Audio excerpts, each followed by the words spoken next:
बांधावरल्या बाभळीला नको काट्याचा गछंद, बांधावरल्या बाभळीला नको काट्याचा गछंद, पसरे आसमानात राहतं तरी जमिनीत पाय, पसरे आसमानात राहतं तरी जमिनीत पाय. मुलगी म्हणून जन्माला येणं आणि जन्माला आल्यापासून मृत्यू होईपर्यंत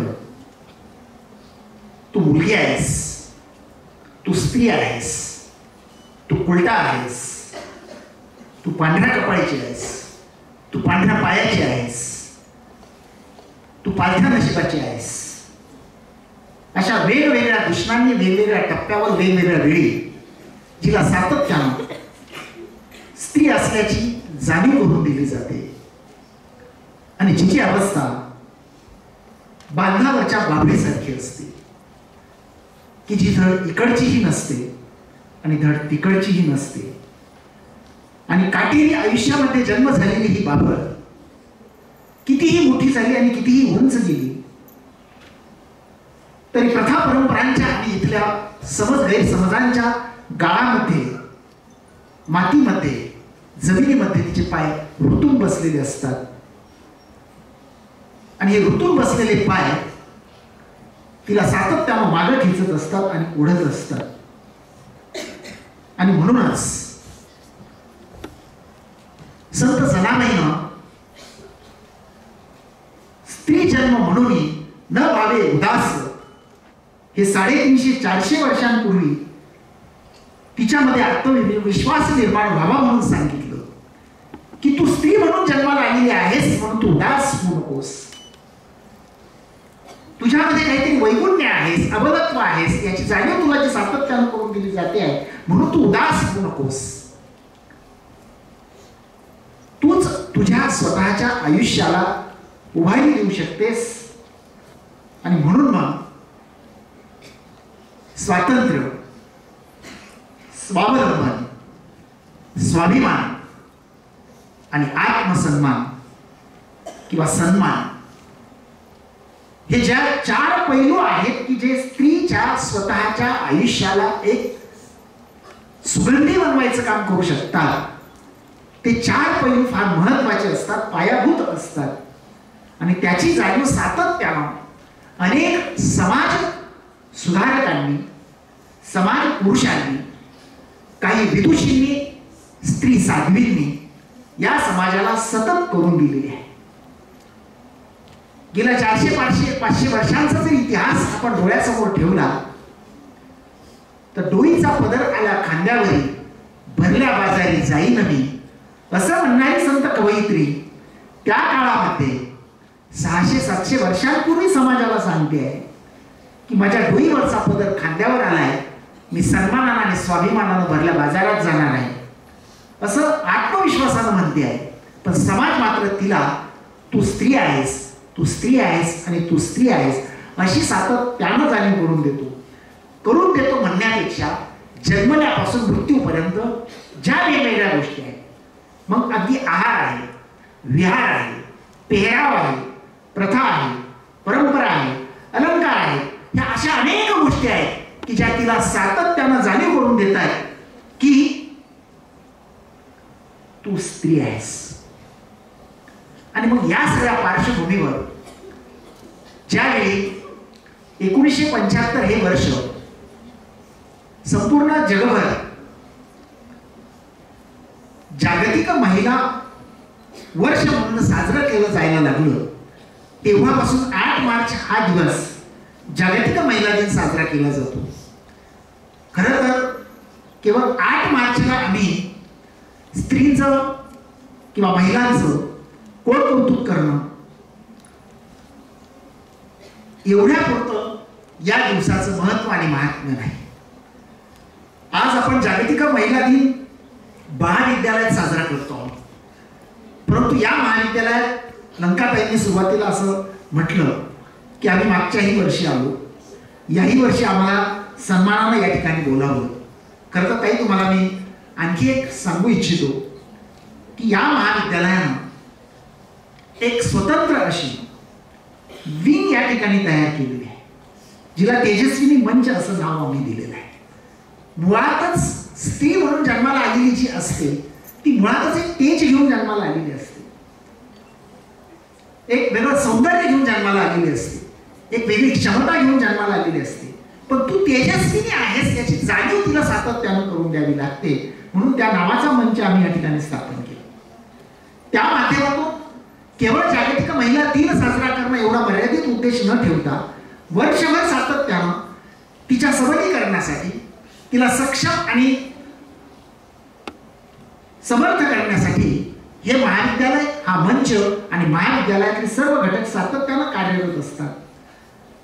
गतवर्षी झालेल्या हळदी कुंकवाच्या कार्यक्रमाबरोबरच आम्ही महाविद्यालयामध्ये गंगा भागीरथी सन्मान सोहळाही असाच साजरा केला की तिला तू उलटा आहेस किंवा विधवा आहेस, पांढऱ्या कपाळाची आहेस, अगदी सांगायचं असेल ती शिवी नाहीये, पण शिवी तो रूपांतर तिचं झालंय की रांडव आहेस असं म्हटलं जातं. इतकं म्हणजे हिनकस पद्धतीने हिनवलं जातं. परंतु त्याच वेळी गंगा भागीरथी हाही एक अत्यंत, ज्याला सांस्कृतिक शब्द आम्ही देऊन तो सन्मान सोहळा या ठिकाणी घेतला. एवढंच नव्हे तर वीरमाता आणि वीरपत्नी सन्मान सोहळा देखील आपण महाविद्यालयात घेतलेला आहे. या मंचावर बसलेल्या ज्या सगळ्या आमच्या भगिनी आहेत, खरं तर ज्यामध्ये सर्वात ज्येष्ठ आणि सर्वात वयोवृद्ध मला असं वाटतं की कदाचित 85+ असेल, 85 ते 90च्या वयामध्ये ज्या आजी असणार आहेत आता मंचावर बसलेल्या, ज्या रखमा आजी म्हणून, रखमा आजीच ना, ठीक आहे, तेच रखमा आजी बसलेल्या आहेत की ज्यांनी आयुष्याचे 85 पेक्षा जास्त उन्हाळे पावसाळे सोसलेले आहेत. आणि ह्या मंचावर बसलेल्या आमच्या ज्या इतर भगिनी आहेत सर्व, ज्यामध्ये खूप साठलेलं अनेक वर्षांचं बाहेर पडत असताना किती सांगू आणि किती नको आणि आणखी खूप सांगायचं राहून गेलं अशा लंकाताई इतकं भरभरून आणि उत्स्फूर्तपणानं बोलत होत्या, आपल्या अनुभवाने काही क्षण या ठिकाणी सांगत होत्या. त्याच वेळी या ठिकाणी सारिकाताई ज्या आहेत त्यांनी आपले अनुभव सांगत असताना पुन्हा त्याच्यामध्ये एक भर टाकली आणि आणखी एक चित्र आपल्याकडे उभं केलं. त्याच वेळी आमच्या सहकारी भगिनी उत्स्फूर्तपणानं पुढे आल्या आणि वाघमारे मॅडम यांनी एका गीताच्या माध्यमातून सासूर वाशिनीचं जगणं वाटायला आलेली सासूर वाशिन कशा पद्धतीनं संघर्ष करत असते, भोगत असते, ती त्या गीताच्या माध्यमातून सांगताना आपले अनुभव शेअर केले. आणि हे सगळं पाहून न राहिल्यामुळं आमच्या उकिरडे मॅडम ज्या आहेत की भावना ज्या आहेत त्या अनावर झाल्यामुळं उत्स्फूर्तपणानं आल्या आणि काहीतरी सांगू इच्छित होत्या, पण शब्द फुटत नव्हते. आणि हे सगळं झाल्यानंतर तुमच्यातलीच एक सखी वैष्णवी पुढे येते. ती काहीतरी आपली व्यथा आणि वेदना सांगते आणि प्रीतीनं तर आपल्या अंगावर शहारेच टाकले. म्हणजे लक्षात घ्या, त्या सर्व घटकातल्या, सर्व स्तरातल्या, सर्व प्रकारच्या सगळ्या ज्या आहेत त्या स्त्री म्हणून जन्माला आल्याची जी काही एक वेदना असते, त्या मागची जी एक ठणक असते, ती ठणक आणि वेदना सहन करणाऱ्या तुम्ही सर्व आहात. म्हणून मी जाणीवपूर्वक जे 4 शब्द या ठिकाणी उच्चारले की स्वातंत्र्य, स्वावलंबन, स्वाभिमान आणि सन्मान, हे को रिलेटेड शब्द आहेत की ज्यावेळी प्रथा परंपरांच्या ह्या सगळ्या गाळामध्ये रुतलेल्या ह्या समाज व्यवस्थेमध्ये वर्षोनवर्ष गेल्या 5 वर्षांपासून 5000 वर्षांपासून तिला सातत्यानं स्त्री असल्याची जाणीव करून दिली जाते. आणि मग त्याच्या संदर्भातली एक ऋचा आमच्या पुढे ठेवली जाते, तिचा पुरस्कार केला जातो, एक सुक्त गायलं जातं, ते सुक्त आम्ही माथ्यावर घेऊन नाचतो आणि त्याचा शेवट करत असताना त्या सुक्तामध्ये सांगितलं जातं, यत्र नार्यस्तु पूजन्ते रमन्ते तत्र देवता. म्हणजे एकीकडे तिला म्हणायचं, समाजाला सांगायचं की ज्या घरामध्ये स्त्रीची पूजा होते तिथे देवतेचा वास असतो. म्हणजे तिला एकदा देवाऱ्यात बसवलं की काम संपलं. आणि त्याच वेळी स्त्री ही स्वातंत्र्य देण्याच्या लायकीची नाही असं सांगितलं जातं. आणि मग न स्त्री स्वातंत्र्य अर्हती असं आम्हाला सातत्यानं सांगितलं जातं. आणि मग जन्माला आलेल्या स्त्रीला तू सातत्यानं मुलगी आहेस अशी जी जाणीव करून दिली गेलेली आहे, त्याच्यातून तिने बाहेर पडण्याचे अनेक प्रयत्न केलेले असताना पुन्हा पुन्हा तिला त्या गाळामध्ये ढकलण्याचं काम सातत्यानं केलं जातंय. आजही तीच परिस्थिती आहे. ही कोंडी फोडण्याचे प्रयत्न वर्षानुवर्ष होत आलेले, सातत्यानं होत आले. म्हणजे 700 वर्षांपूर्वी महानुभाव संप्रदायाचे संस्थापक चक्रधर स्वामींनी पहिल्यांदा स्त्रीला सन्मानानं आपल्या पंथाच्या प्रवाहामध्ये स्थान द्यायचं काम केलं या महाराष्ट्रात. त्याच्यानंतर मग जी संत परंपरा आली, त्याच्यानंतर आधुनिक काळ अवतरला आणि इंग्रजांचं आगमन व्हावं लागलं की ज्याच्या वेळी ज्या संदर्भात क्रांतिकारक बदल होऊ लागले. आणि ह्या सगळ्याची कोंडी फक्त शिक्षण फोडू शकतं हे ज्या महात्म्यानं ओळखलं आणि 1848 साली जी पहिली शाळा मुलींची स्थापन केली आणि ती स्थापन करण्यापासून चालविण्यापर्यंतचा खूप मोठा संघर्ष जो आपल्या सर्वांना माहित आहे तो पाहिला, सोसला, सहन केला. त्याच्या बरोबरीनं आपल्या सखीला बरोबर घेतलं, सावित्रीला बरोबर घेतलं, हे काम पुढे नेलं. खूप प्रयत्न झाले. मग सती प्रथेसारखी प्रथा आहे, मग विधवा पुनर्विवाहासारखी चळवळ आहे, मग बालहत्या प्रतिबंधक गृह आहे, बालजन्म विवाहाची प्रतिबंधक योजना आहे, अशा अनेक गोष्टी आहेत. तर अगदी आताच्या काळातली परित्यक्त्या मुक्ती यात्रेपर्यंतची फार मोठी अशी वाटचाल आहे. या अनेक वाटचालीतल्या एका वाटचालीचा मी स्वतः साक्षीदार आहे.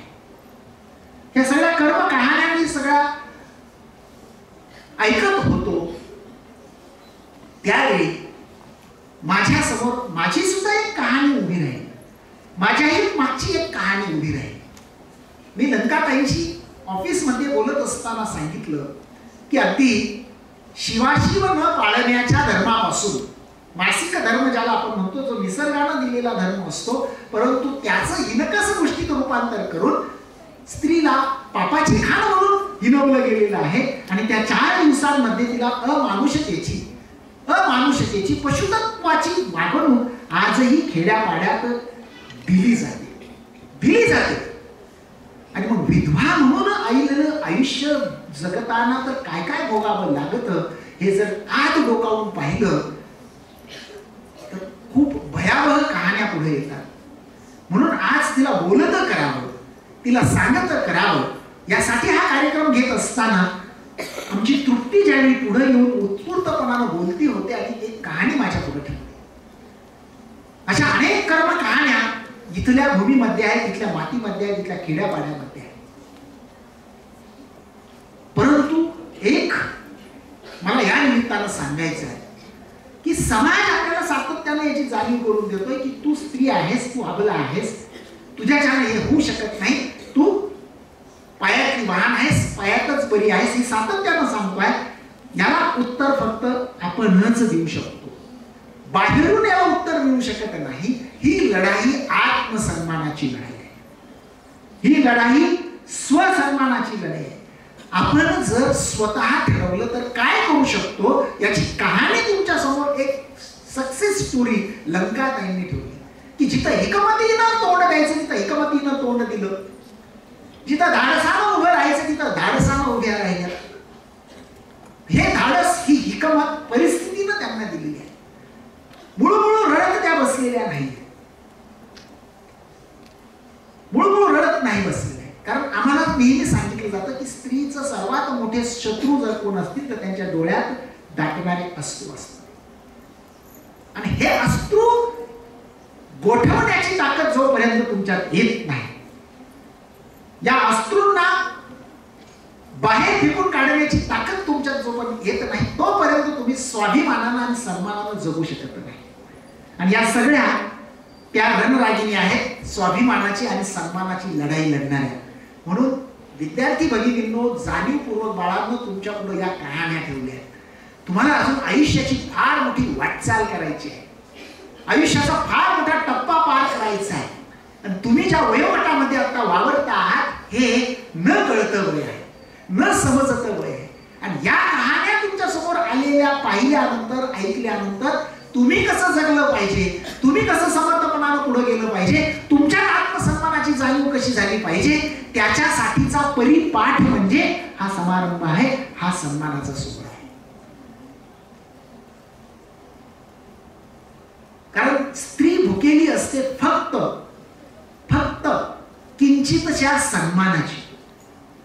थोडासा जरी तिला सन्मान दिला गेला तर तिच्यामध्ये 10 हत्तीचं बळ येत असतं आणि आयुष्यातलं कुठलंही आयुष्य दुःख झेलण्याची आणि संघर्षाला सामोरं जाण्याची ताकद तिच्यामध्ये येत असते. म्हणून एक सन्मानाच्या म्हणजे ती भुकेली असते.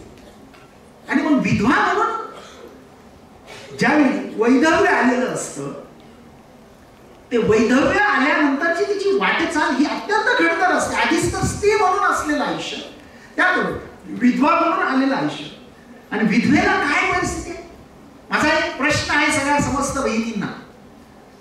तुमच्यापैकी आता प्रीतीची एक कहाणी माझ्या पुढे आली, तसंच तुमच्यापैकी मला असं सांगा की ज्या मुलींचं पितृछत्र हरपलेलं आहे अशा किती मुली आहेत? जरा हात वर करा. पितृछत्र हरपलेल्या मुली प्लीज, त्यांनी मंचावर येऊन बसायचं आहे.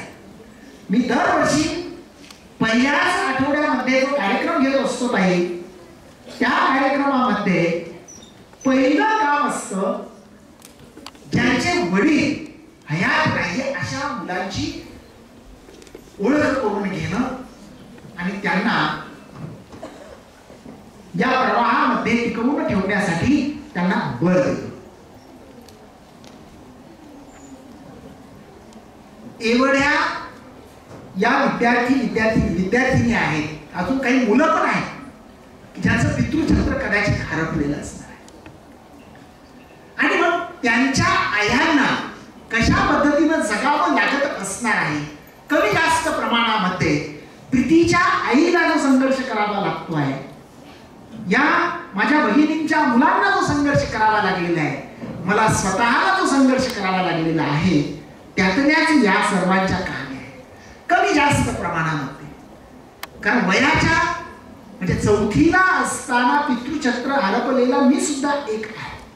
आणि त्यामुळं विधवेच्या आयुष्यात किती वेगवेगळ्या प्रकारची दुःख येत असतात, किती वेगवेगळ्या प्रकारचा संघर्ष येत असतो, किती तिची अवहेलना होत असते, अपमान पदोपदी होत असतो. आणि अशा परिस्थितीत 5, 7, 8 माणसाचं कुटुंब जगत असताना तिला किती तारेवरची कसरत करावी लागते हे मी फार बालपणी पाहिलेला अनुभवलेला एक माणूस आहे. आणि म्हणून या महाविद्यालयात आल्यानंतर किंवा जिथं जिथं काम केलं तिथं पहिलं माझं काम मी कुठलं ठरवलेलं असेल तर महिला सबलीकरण, स्त्री सक्षमीकरण. आणि त्या अंतर्गत वेगवेगळे उपक्रम घेत असताना सातत्यानं समाजाला सुद्धा याची जाणीव व्हावी यासाठी हा सगळा प्रपंच आहे. मला फक्त एक सांगायचं की ज्यावेळी एक काळ तर असा होता, म्हणजे विधवा म्हणून आलेला आयुष्याचा अगोदरचा एक काळ होता की एखाद्या स्त्रीचा नवरा जर वारला तर तिला सती जायला भाग पाडलं जात होतं. तिची इच्छा असो किंवा नसो, बळजबरीनं जिवंत असलेल्या त्या विधवा स्त्रीला पतीच्या चितेवर बसवलं जात होतं. ते बसवलं गेल्यानंतर जेव्हा डाग दिला जायचा किंवा अग्नी दिला जायचा आणि ज्वाळा भडकायच्या, त्यावेळी त्या ज्वाळांचे चटके असह्य झाल्यानंतर ती खाली उडी मारून पाहते तेव्हा कडेने बांबून तिला आत ढकलण्यासाठी 50 माणसांचं टोळकं असायचं. तिनं खाली उडी मारू नये म्हणून, चटके बसतायत म्हणून खाली उडी मारून, तिचे किंकाळ्या कोणाला ऐकू येऊ नये म्हणून मोठमोठे ढोल वाजवले जायचे की किंकाळ्या बाहेर पडू नयेत म्हणून. आणि जिवंत असलेल्या त्या स्त्रीला पतीच्या चितेवर जाळलं जायचं. आणि केवळ जाळलं जायचं नाही तर तिला देवी म्हणून, मग सती देवी म्हणून पूजलं जायचं. त्याचा वेगळ्या पद्धतीनं गौरव करून एका जिवंत देहाला जाळलं जायचं. ही अमानुष प्रथा या ठिकाणी.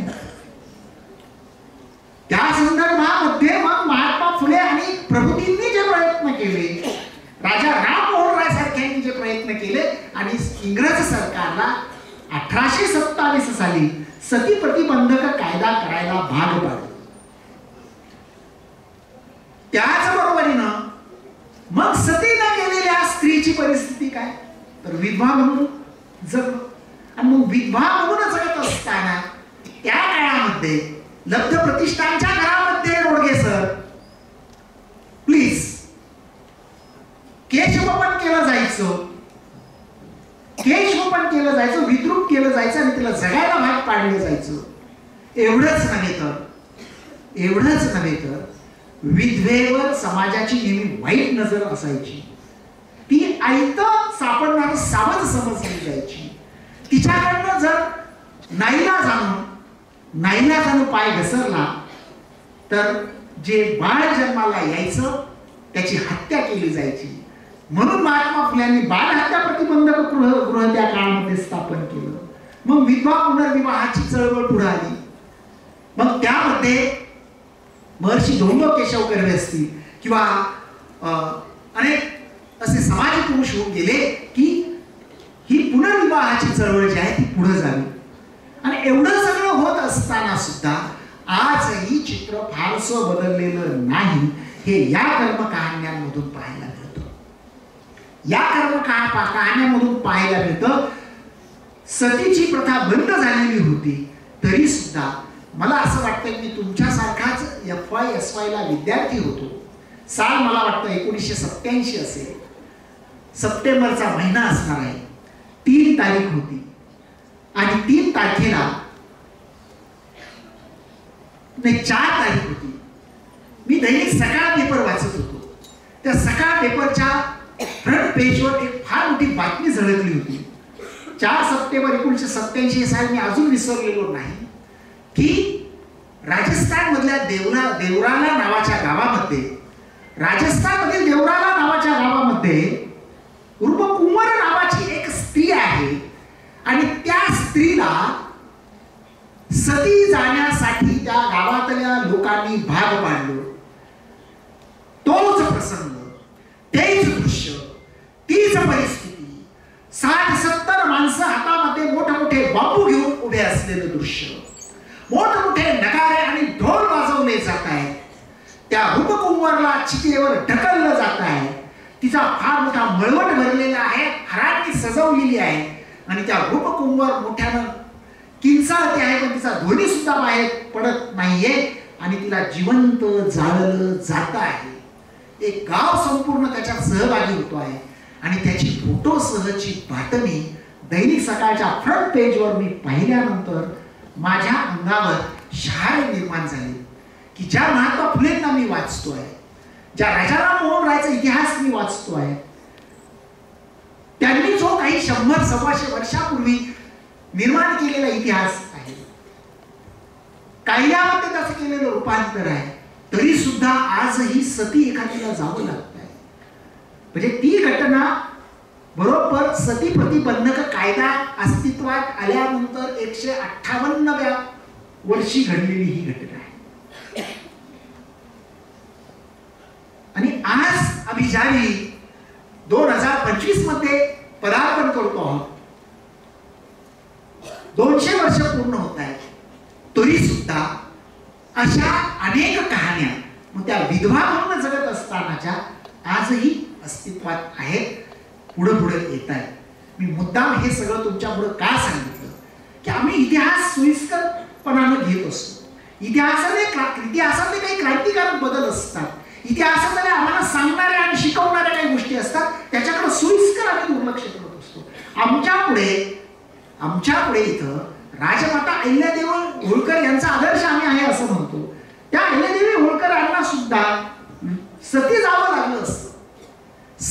लागलं असतं. खंडेराव होळकरांचं ज्यावेळी कन्हेरीच्या युद्धामध्ये निधन झालं त्यावेळी त्यांना देखील सती जावं लागलं असतं.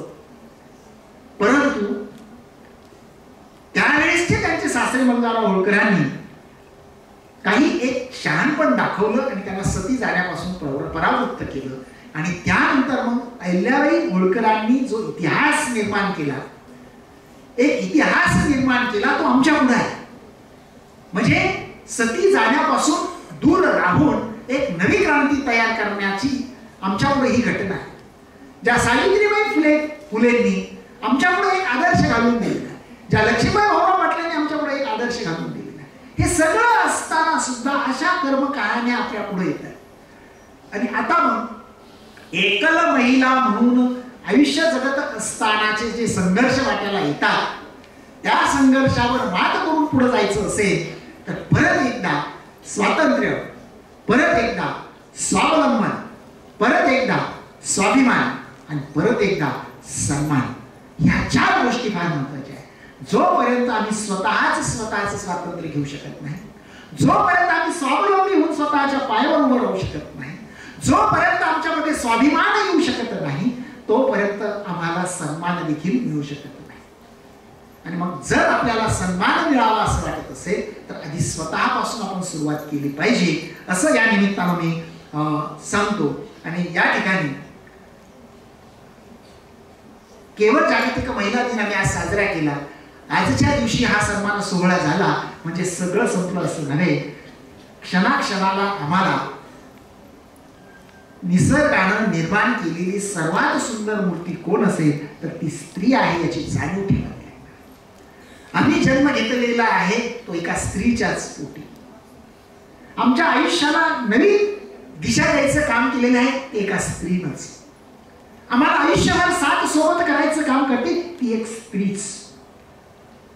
आणि मग अशा परिस्थितीमध्ये जोपर्यंत हा समाज स्त्रीला तू स्त्री आहेस याची जाणीव न करू देता तू सबला आहेस असं समजून वागणूक देईल, तेव्हाच खऱ्या अर्थानं त्यांच्या आयुष्याचं इति कर्तव्यता होईल असं मला वाटतं. मला जाता जाता आणखी एक 4 ओळी आठवतात, परंतु तत्पूर्वी मला या ठिकाणी एक सांगावंसं वाटतं आणि जाहीर करावंसं वाटतं. या ठिकाणी ज्या आमच्या भगिनी या ठिकाणी मंचावर आहे, या संख्येनं आता तुमच्या पुढे 8, 9, 10, 11 दिसतील, परंतु अशा खूप भगिनी या समाजात आहेत. या मुलींच्याच माता पहा, म्हणजे एवढ्या मुलींच्या माता आहेत, मी सुद्धा आहे, की ज्या आज एकल आयुष्य जगत आहेत. आणखी खूप असणार आहेत की ज्या एकल आयुष्य जगत आहेत. प्रीतीची कहाणी माझ्या पुढे आली आहे याचा अर्थ ह्या इतर मुली सुद्धा आहेत, त्यांच्या पण त्यांच्या एक कहाणी आहे. आणि मग इथं मनीषाताई आहेत, सविताताई आहेत, नंदाताई आहेत, शीतलताई आहेत, संध्याताई आहेत, माधुरीताई आहेत, रोहिणीताई आहेत, हे सगळे आहेत. आणि या सर्वांच्या माता आहेत. त्यांनी जे काही भोगलं आहे त्या ज्या काही भोगताय ते जर माझ्या आयुष्यात येऊ नये असं वाटायचं असेल, मला जर पुढं सन्मानानं आणि स्वाभिमानानं जगायचं असेल तर बाळांनो तुमच्यासाठी एक मेसेज आहे, एक संदेश आहे. तुम्हाला अजूनही सांगतो, या मोहमयी अशा वयामध्ये मोहाच्या आहारी जाऊ नका. माझं आव्हान आहे तुम्हाला. खूप मोह तुम्हाला आपल्या जाळ्यात ओढण्यासाठी टपून बसलेले आहेत, सातत्यानं काम करतायत खूप प्रकारचे मोह. म्हणजे फक्त पुरुषी आसक्ती एवढाच मोह नाही, असे अनेक मोह आहेत. त्या मोहापासून थोडंसं बाजूला, हे तुमचं घडण्याचं वय आहे, हे तुमचं उभं राहण्याचं वय आहे, हे तुमच्यामध्ये स्वाभिमानाची आणि स्वावलंबनाची जी भावना आहे ती प्रतिबिंबित होण्याचं हे वय आहे, ती प्रतिबिंबित होण्याचं आहे. नांदणं तर आपल्या आयुष्यात पुजलेलंच आहे, की येणारच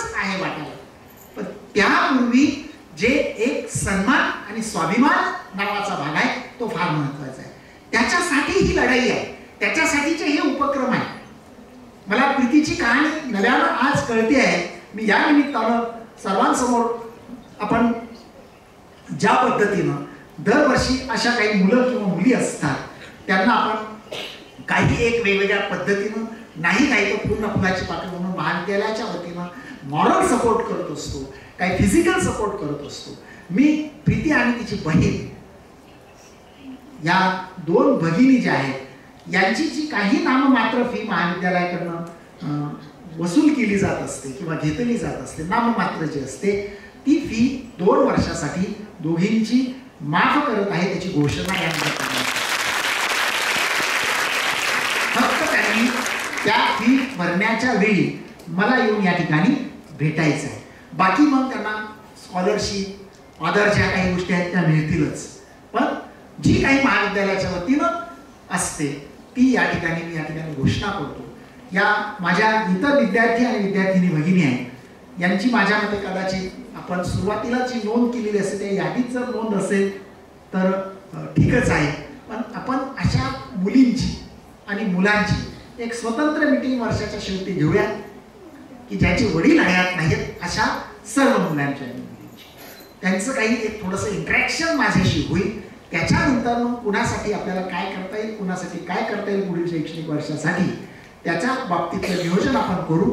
पण मी माझ्या सर्व महिला भगिनींना आव्हान करतो की ज्या मुलांचे किंवा मुलींचे, त्याच्यात मुलं सुद्धा घेऊयात, वडील नाही आहेत हयात, त्यांच्याकडं तुमच्याकडं असलेली जंत्री आणि आणखी काही नव्यानं जर उपलब्ध होणारी माहिती असेल तर ती आपण सर्वांनी कलेक्ट करावी.